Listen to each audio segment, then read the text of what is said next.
Quand j'étais petite, jouer au foot, c'était pas forcément une évidence. Dans mon école, la moitié de la cour de récré était dédiée au football, mais il n'y avait que les garçons qui y jouaient. Moi, je regardais, assise au bord du terrain, et je me disais que c'était pas pour moi. Et puis, à l'adolescence, j'ai décidé d'essayer. J'ai commencé à jouer dans le stade de mon quartier, en Seine-Saint-Denis. On était une équipe de 4, 2 filles, 2 garçons, dont mon petit frère. Quand on se bagarrait pour récupérer le ballon, quand on courait à pleine vitesse avec la balle au pied, je trouvais ça super amusant. Aujourd'hui, je me dis que c'est un peu étrange de m'être privée du foot toutes ces années, alors que je faisais tous les autres sports possibles. Avec le recul, je comprends que si je ne m'étais pas sentie légitime sur un terrain de foot, c'était pour une seule raison, parce que j'étais une fille. La façon dont tu décris là ton rapport au foot, Sémia, elle est très largement partagée. La vérité, c'est que pendant longtemps, les femmes dans le foot, ça n'a pas été une évidence pour tout le monde. C'était le cas par exemple sur le plateau de l'émission Stade 2 sur Antenne 2 en 1980. Délibérément, Christine Pary, avec vous, nous restons sous le signe du charme et de vos footballeuses françaises qui ont rencontré les Norvégiennes. Oui, qui ont été battues 3-0. Oui, mais elles sont belles. Plus récemment, c'est l'essayiste Alain Finkielkraut qui s'est fait remarquer. C'était l'année dernière sur le plateau de CNews. Football féminin. Ah bah alors là, non, j'aime pas le football féminin. Comment ça? Pourquoi? Quelle différence? Vous allez pas me faire une hiérarchie sur ce sujet aussi? C'est pas possible. Mais alors après, on va faire le rugby féminin. Mais arrêtez l'égalité, bien sûr l'égalité, mais un peu de différence, si vous voulez. C'est très bien que les femmes jouent au football, c'est très bien. Non, mais vous le prenez avec condescendance. Mais je le prends pas avec condescendance, mais ça ne me passionne pas. C'est pas comme ça que j'ai envie de voir des femmes. Mais pourquoi elles sont formidables? Mais tant mieux. Et je souhaite la victoire de l'équipe de France. Et ce sera très bien qu'elle gagne son premier match contre la Corée du Sud. Mais je ne serai pas scotché devant ma télévision pour voir un match de football féminin. Vous avez tort. Donc là, Finkielkraut nous dit que c'est pas comme ça qu'il a envie de voir les femmes. Et cette phrase, elle veut dire beaucoup de choses. Pendant des dizaines et des dizaines d'années, on ne voulait pas voir les femmes jouer au foot. Et quand elles s'y mettaient, on trouvait ça bizarre. Aujourd'hui pourtant, les choses évoluent. De plus en plus de filles jouent au foot et le football féminin commence petit à petit à se faire une place dans les médias. Sachant tout ça, on a voulu savoir pourquoi les femmes ont été exclues si longtemps du foot, les conséquences que ça a dans la pratique du football aujourd'hui et quels sont les progrès, car il y en a. Oui, et pour répondre à ces questions, j'ai parlé avec Melissa Plaza, une ex-joueuse internationale qui lutte aujourd'hui contre les stéréotypes dans le foot. J'ai discuté avec Laurence Prudhomme-Poncé, une historienne du football féminin, ainsi que Nadia Ben Mokhtar du Paris Saint-Germain.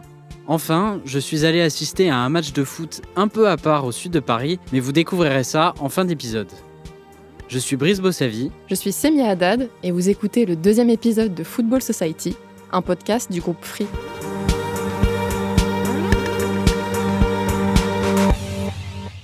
Pour comprendre un peu mieux ce que ça veut vraiment dire de vouloir jouer au foot quand on est une femme, je suis d'abord allé rencontrer Melissa Plaza. À 32 ans, cette ex-joueuse professionnelle est un symbole de la lutte pour l'intégration des femmes dans ce sport. Je l'ai appelée et pendant 1 heure, elle m'a raconté son parcours. Et s'il y a une chose qui est sûre, c'est que le foot a été une passion dès son plus jeune âge. Les premiers souvenirs que j'ai de foot sont des souvenirs qui m'ont été rapportés plutôt, puisqu'on m'a souvent parlé d'une photo de moi quand j'avais 3 ans et que je tapais déjà dans le ballon comme je tape aujourd'hui. On va dire que le football a démarré très tôt dans ma vie, assez tôt pour que je m'en souvienne même pas.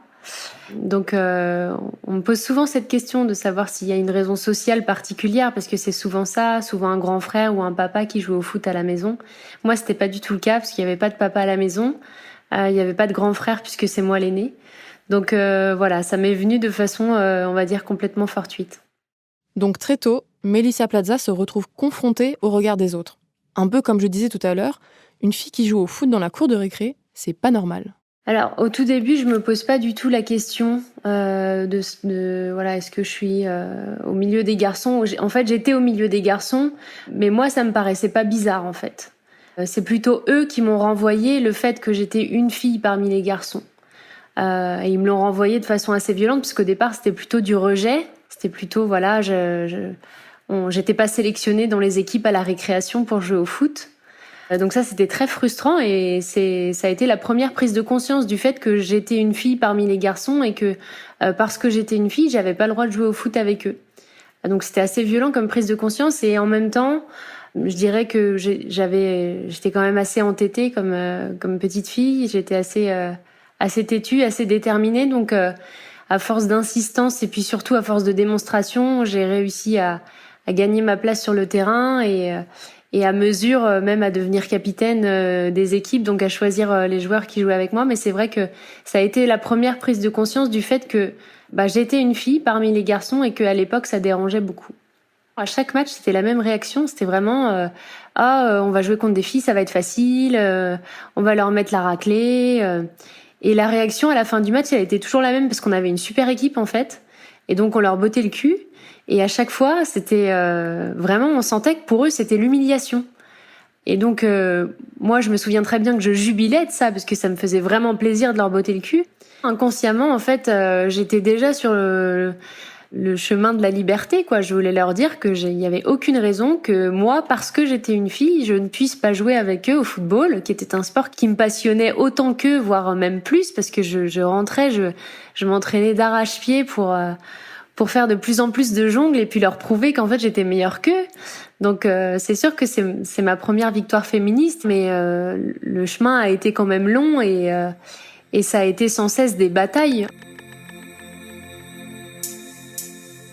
Enfant, Mélissa Plaza est déjà sûre d'une chose, elle veut devenir footballeuse pro et ça paye. En 2003, son rêve commence à se réaliser lorsqu'elle intègre le club de La Roche-sur-Yon à l'âge de 15 ans, en parallèle du lycée. Le club l'a fait même jouer des matchs en première division avec les grandes. Elle est l'une des plus jeunes joueuses du championnat à ce moment-là. Quand j'ai signé à La Roche, je sortais d'une grosse déception parce que j'avais échoué au concours d'entrée de Clairefontaine.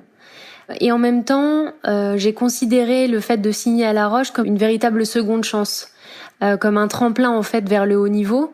Je m'entraînais avec la D1, donc j'ai tout de suite été dans le grand bain et ça m'a beaucoup plu. Ça m'a confortée dans l'idée que je voulais vraiment faire du foot, une partie importante de ma vie, que je voulais en faire mon métier. Et puis c'est là que j'ai fait mes premières armes en fait. Le 18 novembre 2008, Mélissa Plaza est très loin de La Roche-sur-Yon. Sur la pelouse du stade Germán Becker à Temuco au Chili, Mélissa vit un rêve. Sa première sélection en équipe de France féminine chez les moins de 20 ans. Je me souviens très bien du premier hymne en équipe de France puisque c'était au Chili pour la Coupe du Monde des moins de 20 ans. Et je m'en souviendrai toujours parce que j'ai toujours beaucoup d'émotions dans la voix quand je raconte cette première Marseillaise. J'ai repensé au chemin parcouru parce que ça a été tellement difficile d'en arriver là. J'ai repensé beaucoup à la petite fille que j'étais. Et c'est vrai que elle a eu beaucoup de courage cette petite fille. Et aujourd'hui, quand j'y repense, je réalise le chemin parcouru. L'équipe de France fait une bonne Coupe du Monde au Chili en se plaçant en demi-finale, ce qui permet à Mélissa Plaza de signer son premier contrat en D1 féminine avec le club de Montpellier en 2009. Elle a alors 21 ans. C'est une nouvelle victoire pour elle, mais dans ce club, elle va aussi vivre un épisode très embarrassant. Et ça va changer beaucoup de choses dans sa manière d'être et de voir les femmes dans le foot. C'est pas un très bon souvenir, certes, cette campagne publicitaire de Montpellier là qui avait lieu en 2011. Néanmoins, je crois que c'est aussi ce qui fait que j'en suis là aujourd'hui. C'est-à-dire que j'ai ce parcours féministe, engagé, militant même.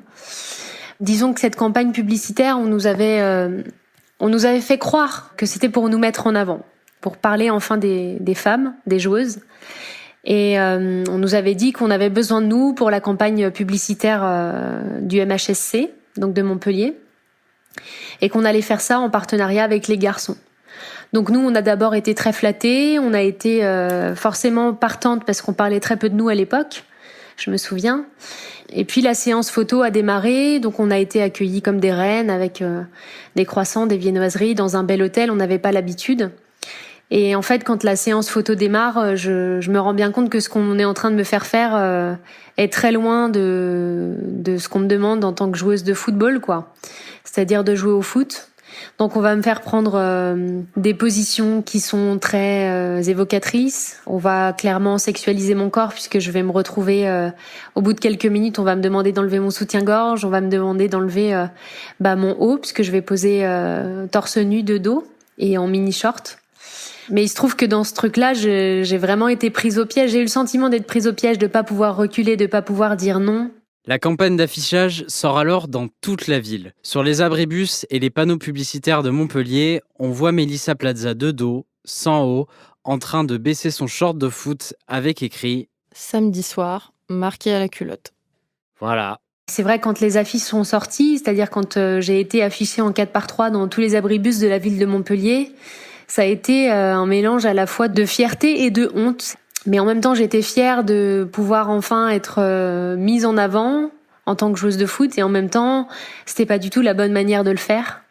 Donc ça, je le réaliserai après coup, que c'était pas du tout la bonne manière de faire, que pour faire parler de nous en tant que joueuse de football, eh bien, il faut simplement être mise en avant quand on joue au football. Et que ces affiches-là, eh bien, elles doivent être proscrites si on veut avancer sur le terrain de l'égalité. Il se trouve qu'à cette époque-là, j'avais pas les outils, j'avais pas le recul nécessaire pour dire non. Et on a eu aussi des retombées très négatives puisqu'on s'est fait traiter de tous les noms. Enfin, moi, je me souviens avoir été traitée de pute. Et par ailleurs, ce qui est ironique dans tout ça, c'est que d'une part, les garçons, leur image n'était pas du tout sexualisée, donc il y avait vraiment une asymétrie totale entre eux et nous. Et puis d'autre part, ces affiches, elles étaient faites en fait pour les abonnements à la Mosson. Et la Mosson, nous, on n'y jouait jamais. Donc c'était même pas pour venir nous voir jouer, c'était pour aller voir jouer les garçons. Donc c'est vraiment affligeant. Donc on en revient à ce que sous-entendait Alain Finkielkraut dans l'extrait en début d'épisode. Selon une partie de la société, les femmes ne devraient pas jouer au foot pour rester des objets de désir. C'est ça, sauf que Mélissa Plaza va décider de ne plus se taire dans tous les clubs où elle passe, mais ses coéquipières ne sont pas vraiment derrière elle. Et c'est vrai qu'à l'époque, j'ai beaucoup souffert du décalage qu'il y avait entre elle et moi, parce que moi, j'étais sans arrêt en train de râler, en train de dire que ça n'allait pas, que non, c'était pas suffisant, qu'ils se foutaient de notre gueule à annuler des billets d'avion, à nous faire partir en minibus. Enfin, moi, c'était des choses qui m'hallucinaient, quoi. Vraiment, j'étais hallucinée de voir que fallait amener ses propres sandwichs pendant le déplacement. Non mais comment ça, faut amener ses propres sandwichs? On joue en D1, on va amener ses propres sandwichs, c'est une blague.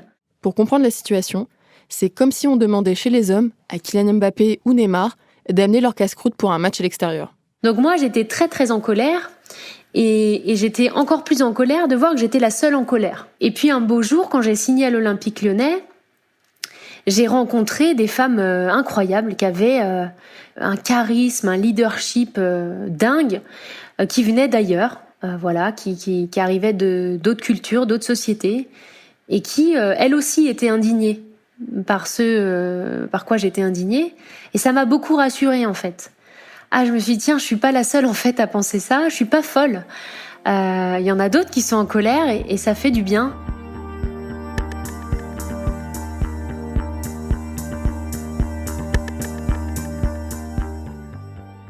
La vie de Mélissa Plaza, c'est un combat pour être acceptée en tant que femme dans le foot et dans la société. Et si ça a été aussi compliqué, c'est parce que pendant de très longues années, les femmes n'étaient pas vraiment invitées à jouer au foot. En parallèle de sa carrière de joueuse professionnelle, Mélissa Plaza s'est lancée dans des études de sociologie et va même aller jusqu'à valider sa thèse en 2016. C'est la première footballeuse doctorante en France. En fait, Mélissa Plaza a consacré sa vie à se battre en tant que femme dans le foot et dans la société. C'est exactement ça, Sémia. Et pour mieux comprendre, j'en ai parlé avec Laurence Prudhomme-Poncé. Elle est historienne, ex-joueuse de foot et a publié au début des années 2000 un livre sur l'histoire du foot féminin en France. La première chose que j'ai apprise en discutant avec elle, c'est que les femmes qui jouent au foot, en fait, ça ne date pas d'hier. Ça fait même plus de 100 ans qu'elles pratiquent ce sport, presque autant que les hommes. Alors, les femmes ont commencé à jouer au football à la fin du 19e siècle en Angleterre. Pour ce qui est de la France, le football féminin apparaît en 1917 dans une société de gymnastique Féminasport qui est apparue en 1912 pour la pratique physique des femmes, notamment des ouvrières, des employés, pour une bonne santé physique. Alors à l'époque, en 1917 et donc à la fin de la Première Guerre mondiale, la pratique féminine du foot est une surprise. Et d'abord, c'est plutôt une curiosité et très vite, des hostilités vont naître, que ce soit des médecins, des éducateurs, des journalistes. La plupart considèrent que c'est pas une activité faite pour les femmes. Elle est trop brutale, trop violente et elle risque d'abîmer le corps féminin et de l'empêcher de procréer, de gêner la maternité en fait. Et au début du XXe siècle, les institutions du football vont même aller jusqu'à essayer d'empêcher les femmes de pratiquer ce sport. Alors les instances fédérales, que ce soit en 1919 au moment de la création de la Fédération française de football association ou plus tardivement, ont d'abord refusé les femmes, c'est le cas en 1919. La Fédération française de football association a refusé d'intégrer les femmes, donc elles se sont développées au sein d'institutions féminines.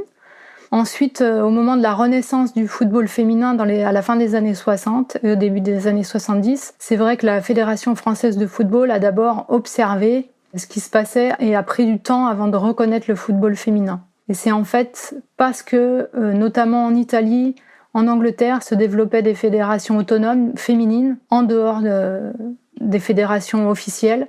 Face à cette menace, la fédération a décidé de reconnaître le football. Pour autant, c'était davantage avec un objectif de contrôle de cette pratique, plus qu'avec un objectif de développer la pratique féminine. Pour ce qui est des autres organismes, c'est vrai que l'UEFA a tardé aussi à reconnaître le football féminin, mais comme pour la Fédération française, plus dans un but de contrôle que de développement. Et d'ailleurs, la première compétition européenne aura lieu uniquement en 1982. Les instances du football conservaient ce pré-carré masculin et ont eu du mal à envisager que ce monde masculin puisse se partager, en fait. Mais pourquoi, selon vous, il y a des raisons économiques, il y a des raisons sociales ? Je pense que c'est plus des raisons liées aux stéréotypes et à la différenciation des rôles féminins et masculins dans la société. Et ce reportage déniché par Lina sur un match de foot féminin en France en 1955 l'illustre particulièrement bien. Quant à la lutte pour la balle, elle ne dépasse jamais pour ces ballerines du football le classique entre chats. Enfin, il faut comprendre que telle gardienne de but ne peut plonger car elle rebondirait. Quant à l'autre, son indéfrisable lui interdit de faire une tête. Et puis, tout compte fait, pourquoi ne pas rentrer à la maison faire le ménage ? C'est fou, hein ?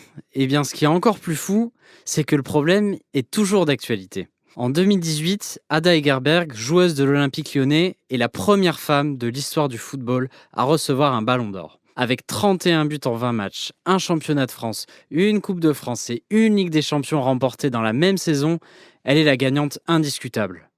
Martin Solveig est co-présentateur de la soirée et au moment de lui remettre le trophée, il va faire une remarque un peu bizarre sur scène.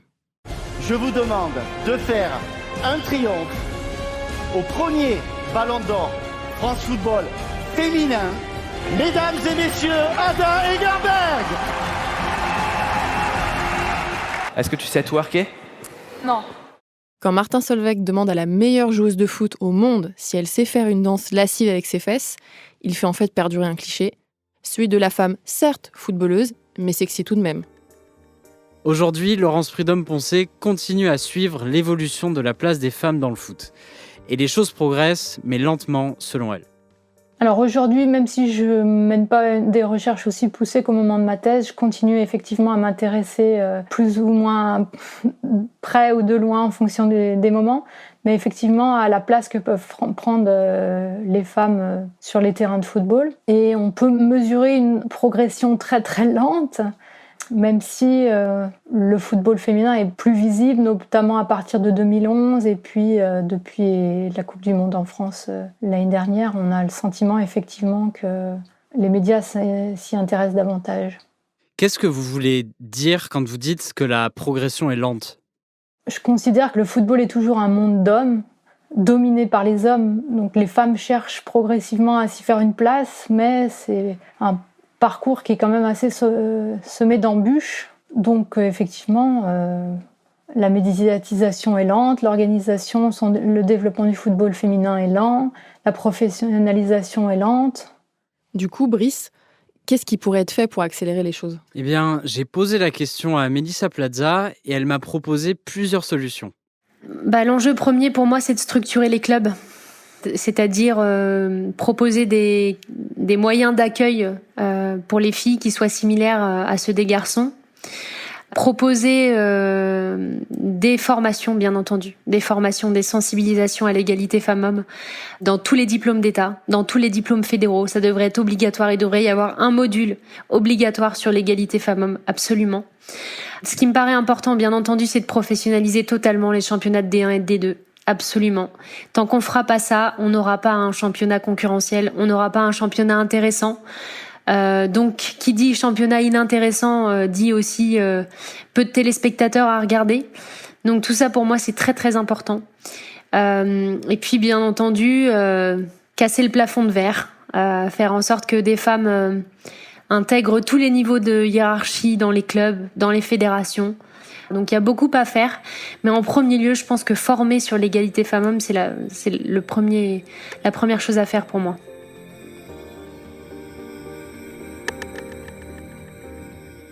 Justement, Brice, est-ce que le football français fait des efforts pour inclure plus de femmes dans ses rangs ? Et si oui, est-ce que tout ça a de véritables effets ? Eh bien, depuis plusieurs années, le foot féminin est effectivement en train de vivre un vrai développement en France, puisqu'on voit de plus en plus de femmes à la télé, que ce soit dans les médias ou sur les terrains. La raison, c'est que les clubs de foot tentent d'attirer les filles dans leur club. Déjà parce que pour leur image, c'est quand même devenu indispensable. Et aussi parce que les institutions veulent aller aussi dans ce sens. Depuis 2011, la Fédération française de football a par exemple lancé un plan de féminisation du football français à l'échelle nationale. Pour mieux comprendre comment celui-ci est mis en place, j'ai discuté avec Nadia Ben Mokhtar. C'est une ancienne joueuse pro et elle est responsable de la PSG Academy. Est-ce que vous pourriez nous expliquer ce qu'est la PSG Academy ? Donc les Paris Saint-Germain Academy, en fait, ce sont des écoles de football ouvertes à travers la France, mais aussi à travers le monde, par le club du Paris Saint-Germain. Et l'objectif de ce programme, c'est vraiment d'aller partager et diffuser le savoir-faire technique du club à travers le monde et de faire vivre des expériences PSG au plus grand nombre d'enfants. Parce qu'en fait, on s'est aperçu qu'il y a des milliers d'enfants qui rêvent de jouer dans les vraies équipes du Paris Saint-Germain, mais en fait qui ne pourraient jamais y avoir accès, soit parce qu'ils habitent trop loin tout simplement, soit parce qu'ils n'ont pas forcément le niveau requis. Donc nous, à travers la PSG Academy, on est très attachés au recrutement d'un maximum de jeunes filles et à leur accompagnement. Donc c'est vrai qu'on impose dans tous les pays où on est implanté le fait d'ouvrir ses portes aux jeunes filles, de faire de la promotion pour qu'il y ait un maximum de jeunes filles qui nous rejoignent et de les accompagner correctement derrière. Donc en France, depuis 2-3 ans, notre partenaire Urban Soccer a créé des programmes dédiés aux jeunes filles, que ce soit à l'année ou sur des stages de vacances qui sont des stages 100% féminins. Et même dans les catégories les plus jeunes, quand on a des filles qui jouent en mixité avec les garçons, on prend soin d'elles, on prône auprès des petits garçons quotidiennement l'inclusion, la tolérance, etc. Parce qu'on pense que c'est des âges clés pour passer ce genre de message. L'école de foot du PSG s'efforce d'ouvrir ses portes aux filles, particulièrement ces dernières années. Le chemin pour la mixité va être encore long, mais Nadia Ben Mokhtar m'a expliqué que le travail commençait à porter ses fruits. Alors, en proportion, c'est vrai qu'on n'est pas encore à la parité, malheureusement, en termes de dispatch garçons-filles dans nos académies. Parce qu'aujourd'hui, au sein de l'académie en France, je pense que les filles représentent à peine 4 ou 5% de nos effectifs. Mais par contre, il y a des signes encourageants. C'est-à-dire qu'avant, quand on essayait de créer des sessions et des créneaux spécifiques pour les filles, on avait du mal à les remplir. Les premiers stages 100% féminins, je me souviens, avaient même parfois été annulés faute d'effectifs. Alors que là, on se rend compte que tous les programmes qu'on dédie aux jeunes filles, eh bien, ils arrivent à avoir du succès et on arrive à les remplir. Donc voilà, petit à petit, on essaye tout de même de communiquer, d'expliquer. On a fait des petites vidéos promotionnelles récemment pour dire la PSG Academy, c'est aussi pour les filles, avec des messages qui sont portés par nos joueurs professionnels. Donc on essaye vraiment d'y porter un soin conséquent, tout comme le fait la Fédération française de foot en ce moment. Donc c'est vrai qu'on est sur une dynamique collective qui favorise l'accès aux jeunes filles et nous, on essaye vraiment d'en faire partie et d'y contribuer. Et Brice, il y a un autre levier qui est mis en place par le club pour donner envie aux jeunes filles de jouer au foot, leur faire rencontrer les joueuses pro du PSG. Les filles qui sont là, les filles qui s'inscrivent, on essaye vraiment de les valoriser à travers des événements. Donc on organise assez régulièrement des rencontres avec nos joueuses professionnelles. On invite toutes les jeunes filles de l'académie à venir voir les matchs. En fait, on entretient vraiment ce lien avec les joueuses professionnelles parce que c'est aussi important de montrer ce qu'on appelle des rôles modèles et de vraiment montrer à toutes ces petites filles que oui, peut-être plus tard, ça pourra être toi sur le terrain en finale de la Coupe de France face à l'Olympique Lyonnais. Donc voilà, on essaye de vraiment à la fois d'être attractif et de faire savoir à l'extérieur que c'est ouvert aux filles, mais aussi que la promesse, elle soit respectée et que quand la jeune fille arrive à l'académie, elle y trouve vraiment sa place. Selon Nadia Ben Mokhtar, le football français prend la bonne direction en ce qui concerne la place des femmes dans ce sport. Alors, je pense vraiment que le développement du football au féminin, il est global en France et qu'il y a eu déjà une impulsion réelle qui a été donnée par la FFF. Je sais que le président Noël Le Graët et les gens qui travaillent avec lui ont vraiment fait tout un plan très dense de féminisation du football. Quand je dis féminisation, c'est parce que c'est à la fois les joueuses, mais c'est aussi les bénévoles, les arbitres et tout l'environnement du football. L'impulsion, elle est partie de la FFF qui a quand même imposé au club de accueillir les jeunes filles, de leur donner des conditions de pratique décentes, c'est tout bête, mais de prévoir un vestiaire dédié pour les filles, etc. Tous ces petits freins logistiques qui font que parfois c'était compliqué pour une jeune fille d'aller jouer au foot. Et ensuite, j'ai quand même l'impression qu'il y a de plus en plus de clubs, que ce soit les clubs professionnels qui investissent de plus en plus dans leurs équipes féminines ou les clubs amateurs qui font quand même tous des efforts pour accueillir les jeunes filles. J'ai l'impression qu'en France, on a quand même passé un cap globalement il y a quelques années, il y a déjà 5, 6, 7 ans, et que là, la Coupe du Monde féminine qui a eu lieu l'été dernier a encore permis de passer un cap supplémentaire en termes de démocratisation, on va dire, populaire à l'échelle du grand public.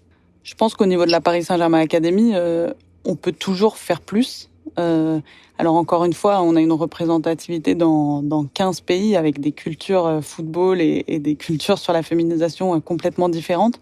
Donc c'est de toujours continuer à passer ces messages clés, à créer des outils promotionnels pour attirer les jeunes filles. Les créneaux pour les garçons, ils se remplissent facilement dans nos PSG Academy. Mais par contre, pour les jeunes filles, parfois, c'est moins naturel. Donc, il faut aller les chercher. Ça passe par des interventions dans des écoles. Ça passe par des interventions auprès des familles. Ça passe par des journées portes ouvertes gratuites, spécifiques pour les filles. Donc voilà, c'est vraiment faire en sorte d'aller chercher ces jeunes filles, de leur montrer que c'est possible. Et une fois qu'elles sont là, d'en prendre soin, de les valoriser et de leur faire apprécier leur expérience.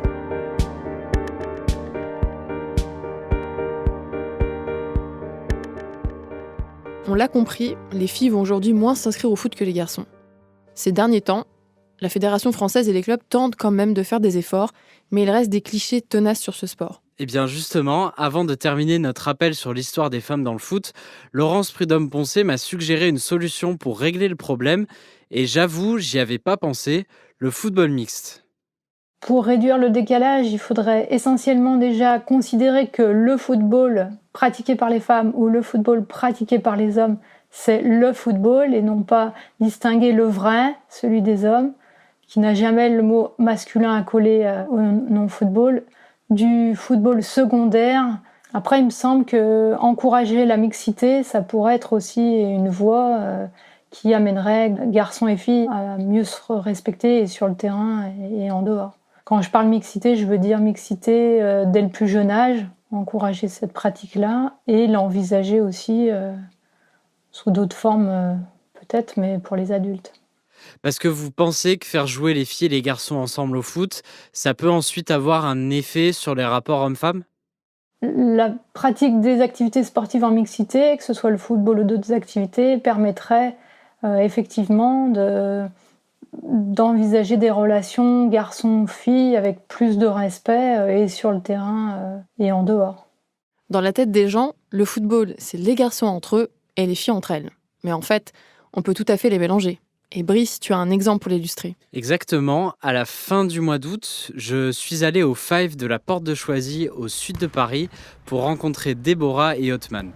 Déborah et Othman, ils sont tous les deux membres d'une association qui s'appelle les Sportives. Sportives, ça s'écrit sportif.ve.s pour l'écriture inclusive. Et ils organisent depuis plus d'1 an et demi des matchs entre garçons et filles toutes les semaines en Île-de-France. Après quelques échanges par mail, Déborah et Othman m'ont donné rendez-vous à 20h pile un jeudi soir pour assister à un match de leur association. Là, on est au Five de la Porte de Choisy, Paris 13. On va jouer au futsal, foot 5 contre 5, et en mixité réelle. Ce soir, on sera normalement 7 filles et 4 garçons. Alors, soit les équipes s'inscrivent en équipe, dans ce cas-là, du moment qu'elles sont donc en foot à 5, 2 filles, 2 hommes et 1 plus 1, ça garantit une inscription équitable. Quand c'est des personnes qui s'inscrivent en individuel, nous, on règle le fait qu'il y ait 3 hommes et 3 femmes dans chaque équipe minimum. Donc, il y a forcément une parité, même dans l'inscription à l'association. Ça doit être du 48-52%, et ça varie. C'est vraiment très paritaire. Pendant 1 heure, 7 filles et 2 garçons s'affrontent sur le terrain. Au niveau du jeu, il y a vraiment tous les niveaux et on n'est pas dans la compétition. C'est vrai quand même que c'est assez étonnant de voir un terrain de five avec des filles majoritaires sur le terrain par rapport aux garçons. J'ai plus l'habitude de voir une fille qui joue de temps en temps avec 10 garçons, alors que ce soir-là, c'était l'inverse. Et après le match, Brice, tu as discuté avec une des joueuses de l'association ? Exactement, j'ai rencontré Lina qui est secrétaire de l'association Les Sportives. Quand j'étais à l'école primaire, je jouais beaucoup justement parce que c'était quand on est enfant, on se pose peut-être un peu moins de barrières, mais ensuite quand on commence à grandir, on s'accroche un peu à des représentations populaires, et parmi ces représentations, à mon époque en tout cas, il n'y avait pas de filles qui jouaient au foot. On m'invitait pas en fait, et je pense qu'assez vite les groupes se formaient. Peut-être que je trouvais ça mal vu à l'époque de jouer au foot en tant que fille aussi, j'en sais rien. Mais pour plein de raisons, non, je jouais pas avec les garçons. Du coup, j'ai vachement perdu mon niveau au fil des années. Et ensuite, pendant mes études supérieures, là, j'ai commencé à jouer un peu de temps en temps, ponctuellement avec les garçons surtout. Et puis j'ai découvert l'asso et là, c'était assez idéal, quoi. Pour Lina, il n'y a pas de doute. Jouer au foot entre garçons et filles, ça veut aussi dire qu'on veut faire passer un message. Moi, je pense qu'il y a une dimension politique dans le fait de jouer en mixte, parce que, en fait, que ce soit dans le sport ou même dans plein d'autres domaines, j'ai l'impression que les choses sont très cloisonnées. Et là, en fait, ça permet de déconstruire un peu, du moins de casser les cloisons qui n'ont pas forcément lieu d'être, de mélanger des qualités et des défauts aussi, qui sont dus à plein de choses, à un niveau physique, à même aussi des déterminismes un peu sociétaux qui font qu'un garçon se comporte comme ci ou comme ça et une fille se comporte comme ci ou comme ça. Donc en fait, en jouant en mixte, on remet vachement en question tout cet aspect à la fois physique, biologique et sociétal. Donc oui, c'est politique.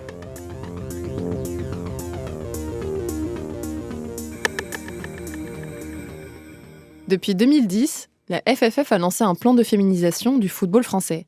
Et les résultats sont encourageants.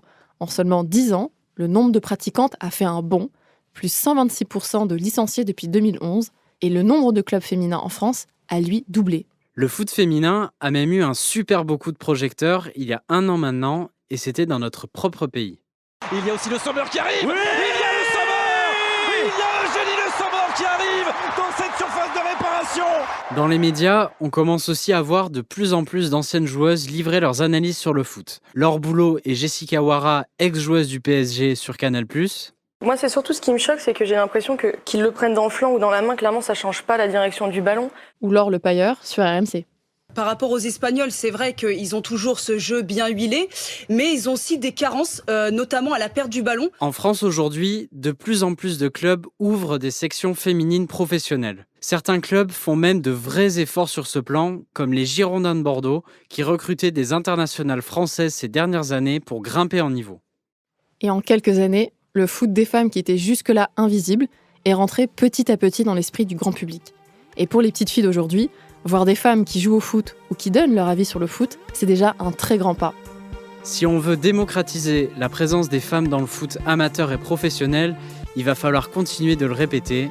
Non, le foot, ce n'est pas qu'un sport pour les mecs. Il y a encore beaucoup de boulot avant de casser la barrière invisible qui rebute les filles à pratiquer ce sport.